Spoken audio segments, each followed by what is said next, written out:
اجيب الكاتل بتاعي واصب بقى ايه الشاي بتاعي.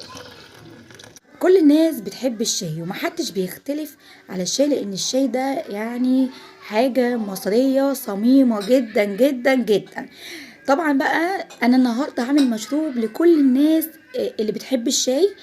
هنعمله بقى بطريقة تانية خالص. وعايزة اقول لكم ان الشاي انواع، في اللي بيحبه كشري وفي اللي بيحبه مغلي، وفي كمان شاي الكرك، وفي بقى شاي بالجنزبيل، وفي شاي بالقرفة. النهاردة بقى هعمل لكم بقى شاي بجد من ساعة ما دقته وهو طعمه بجد تحفة جدا جدا جدا.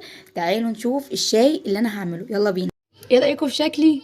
يعني ما حدش بعيد بقى عن شكلي ومنظري اللي انا طالعه بيه. ما فيش، احنا كلنا في البيت يا جماعه، وشكلنا كالعاده احنا متدفيين عشان الجو ساقع جدا. انا شغلت الكاتل بتاعي اهو تمام. وتعالوا بقى نشوف انا جبت ايه. طبعا دي ايه؟ قرفه، عيدان قرفه زي ما انتم شايفين كده تمام. استنوا بس ايه اطفي ده لحد انا ما اتكلم معاكم، وبعد كده ايه هشغله تاني. بصوا بقى، عايزه اقول لكم عيدان القرفه دي طبعا حلوه جدا لحرق الايه الدهون، ويعني جميله جدا. طبعا عود القرفه دلوقتي غالي جدا بقى، العود الواحد بقى ب3 جنيه.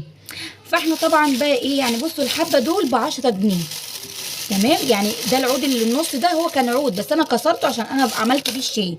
وعندي هنا نص ليمونه وورقه نعناع، هنعمل بيه احلى شاي.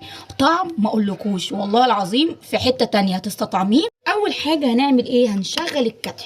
وعايزه اقول لكم انا كمان غيرت الفلتر يمكن يطلع شكلي احلى ولا حاجه. وعندي هنا المج بتاعي زي ما انتم شايفين كده. هبدا بقى اعمل ايه؟ هجيب هنا سكر، انا بحب احط معلقتين سكر، ما تكتروش في السكر علشان السكر طبعا غلط علينا، خصوصا ان احنا كمان بالليل وعايزين نتدفى. بعد كده معلقه شاي حلوه كده زي ما انت بتحبي الشاي، عايزاه خفيف تقيل زي ما انت عايزه. معلقه شاي اهو تمام. بعد كده هحط ورقه النعناع بتاعتي. بعد كده القرفه بتاعتنا. طبعا ايه عندك العود زي ده تحافظي عليه، لان دلوقتي العود بقى يعني.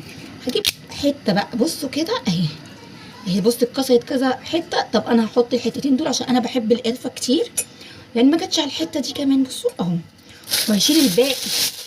وتعملي الكيس كده علشان الريحه تفضل موجوده يعني وما تروحش.